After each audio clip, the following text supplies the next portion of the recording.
तो नमस्कार दोस्तों, आपको इस वक्त की बड़ी खबर बता दें। मोदी के सख्त स्टैंड्स के बाद बदल चुके हैं ड्रैगन के सुर। भारत और चीन एक दूसरे के लिए अब खतरा नहीं है। जी हाँ दोस्तों, इसी बीच बड़ी खबर निकल के आ रही है।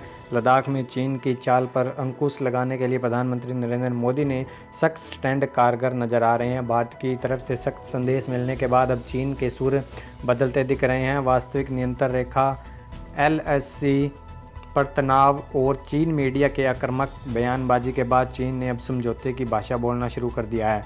भारत में चीन की राजदूत सुन वेडांग ने कहा है कि भारत और चीन एक दूसरे के लिए खतरा नहीं है। विपक्षीय सहयोग में दोनों देशों के मतभेद की परछाई पड़ने की इजाज़त नहीं दी जानी चाहिए। दोनों पड़ोसी देश एक दूसरे के लिए अवसर। आपको बता दें, चीन के राजदूत सुन वेडांग ने दोनों पड़ोसी देशों को एक दूसरे के लिए अवसर की तरह बताया। उन्होंने कहा है कि रणनीतिक आपसी भरोसा बढ़ाने के लिए भारत और चीन को एक दूसरे के विकास को सही नज़रिए से देखना चाहिए। चीनी राजदूत का बयान ऐसे वक्त में आया है जब चीन के विदेश मंत्रालय ने कहा है कि सीमा के हालात पूरी तरह स्थिर और नियंत्रण में हैं।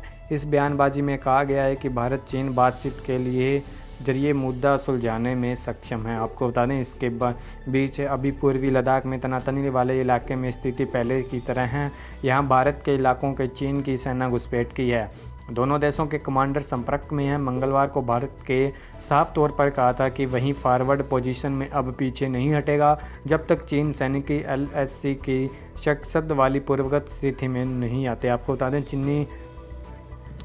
बता दें सुन के इस दौरान यह भारत और चीन के इस मूल समझ पर बना रहना चाहिए। एक दूसरे के लिए मौके होंगे पर एक दूसरे के लिए कोई खतरा नहीं है। कुछ पत्रकारों और युवाओं के डेलीगेशन के साथ वेबिनार के राजदूत सुन वेडांग ने कहा है कि ड्रैगन और हाथी के साथ साथ डांस करने की हकीकत को समझना और चीन और भारत दोनों के लिए सही विकल्प है। आपको बता दें, उधर नक्शे के विवाद पर नेपाल के जो रुख में भी बदलाव दिख रहा है। नेपाली संसद में बुधवार को देश के नक्शे में बदलाव के लिए संवैधानिक संशोधन किया जाना था। हालांकि इस पर कोई चर्चा तो दूर की बात, इसे सदन में एजेंडे से भी बाहर कर दिया गया।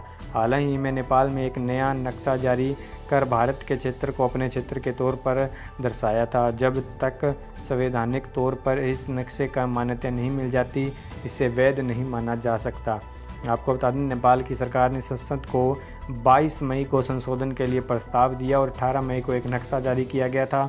दरअसल कुछ दिन पहले भारत के लिपू लेक के रास्ते मानसरोवर के लिए एक लिंक रोड का निर्माण किया गया था, जिसके बाद से नेपाल नाराज चल रहा है और लगातार भारत के साथ सीमा मुद्दे को विवाद को उठा रहा है। जी हाँ दोस्तों, आपका इसके बारे में क्या कहना है चीन के बारे में, तो हमें नीचे कमेंट बॉक्स में बताएं। देश और दुनिया की तमाम खबर और न्यूज़ पाने के लिए इस YouTube चैनल को सब्सक्राइब करना बिल्कुल मत भूलें।